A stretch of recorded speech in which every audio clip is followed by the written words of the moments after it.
we dragged Lucinda Woodruff out of the warmth here at Hollywood Bets Dermaville to come and chat about her runners on Wednesday. Lou, thank you so much. We appreciate it. You kick off in race number 2 and number 1, Keep Happy. Obviously, Gavin's coming to run a lot of your runners on the day. Looks like she might have a little bit of improvement to come. Yeah, I think we could ride her last run off. She was in a work riders and drawn hopelessly wide, and of course they go flat out there, and my instructions to the work rider were to tuck her in, and unfortunately when you tuck in about 15 lengths off them, it's a bit hard to make it up, but she made up quite a bit of ground that day, and I think draw 1, Gavin on, you can expect to see the improvement we would have thought to have seen into her second run, now into her third run.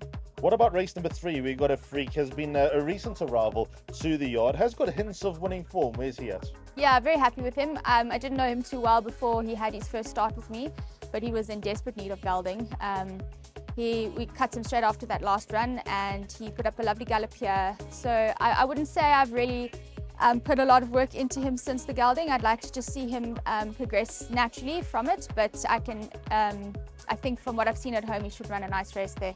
Then a few races skipped. Onto race number 6, we got a Scrio who just loves it around Hollywood Bets Dermaville. Has this race always been in the program, ready for him to step out on this day? Yeah, I was quite excited to see a class 5 at 12.50 for Scrio. Lovely to get Gav on him as well.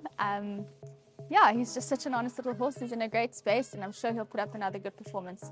Then on to race number 7, So Hot, So What. She looks like she's got a bit of quality about her. Yes, touched off last time, but I think overall what she's putting into the racetrack would be quite satisfying.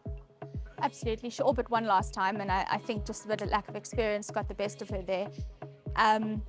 She's a filly with a lot of class about her and a lot of quality, and I just think that she's definitely going to progress as she goes from race to race. So she's got a big weight to carry, and also it'll be her first run at Durbanville, which can always, it can always be a question mark, but she's been here to gallop, and Gavin knows her very well, and yeah, I think she's an obvious runner there.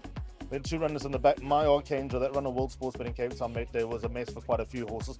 Looks like it was a bad run, but were there any valid excuses there? Oh, absolutely wasn't a bad run at all, Ali. He was drawn right out very wide and tucked into last and flew for midfield, and they went absolutely storming home in that race. So I thought he did quite well to run on to make up as much ground as he did. Yeah, I think this course will suit him a lot better, Durbanville. Dropped him back to the 12.50 because I also think he was just overdoing it a little bit. Richard back on him, and yeah, he should have an obvious chance there. And his stable companion Azuri always punches above his weight. Lovable horse, isn't he? Yeah. Trying a new thing with Azuri. He seems to just want to do it a little bit too keen in the beginning of his races, so we've dropped him also back to the 12.50 now, hopefully so that there's a bit more of a pace and he's a little bit more settled in the running. He's actually related to quite a few good sprinters, so we're testing it out by dropping him back in trip, and he's definitely one that could pop up and surprise. See you Wednesday. Enjoy the warmth inside. Thank you.